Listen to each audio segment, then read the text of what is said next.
Hi, I'm Mike Fiddler, and I run the Art and Science of Love Couples Workshop here in Simcoe, Ontario. I am a certified Gottman Couples Workshop leader, and in April I ran a couples workshop. I had 6 couples attending, and 4 of those couples, in addition to their evaluations at the time of the workshop, sent me emails telling me about how much they enjoyed the workshop.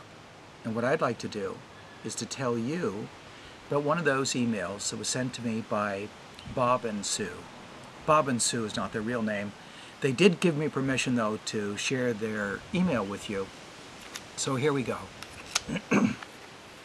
Sue writes, Bob and I thought you might enjoy 2 very short stories that happened last night. Excellent examples of why it is good to have something in the love bank account. I have permission, as I said, to tell you these stories, so here we go. Story 1. So we've been driving for hours to get home, stopped briefly for dinner, and then back in the car, we are still talking very animatedly about the workshop, stuff that it brought out. A very positive, not negative conversation. When about 14 kilometers from home, we noticed that the fuel gauge light is on. We had been talking so intensely, and I'm also driving an important point in the pouring rain, pitch dark, concentrating on all of the above except the fuel light. Long story short, my car tells me that I have 8 kilometers left. Remember, it is pouring, pitch dark. We are 14 kilometers from home, and it is 10:30 at night. Did I mention a little tired? Now, previously, this would have resulted in some choice words from Bob, perhaps rightly so, but there was nary a harsh word.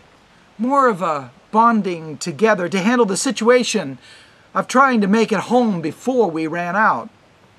The mileage gauge went down to 0. I slowed to consume fuel. We held our breath, but strangely enough, still no choice words directed my way. We did make it to the gasoline station on fumes, without a breakdown of everything that we learned and accomplished on the weekend. Not a negative word was spoken. Bob was fantastic. Second story.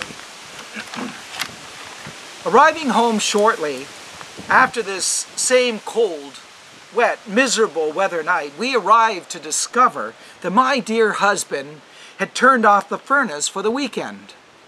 This is one of those reoccurring conflicts to save money or whatever, who knows, but anyways. So the house is a balmy 53 degrees because it also left 2 windows open. Another reoccurring conflict issue. Now normally, I would be very vocal about this. Remember, women are always colder than men to begin with, and we often have had some words about this in the past. But no, I walk in, I put a few more layers of clothes and say nothing. And the strange thing is that it wasn't even hard. And it was bloody cold. But after all, Bob had not said anything about running the car on empty. So my lips were sealed. So there you go.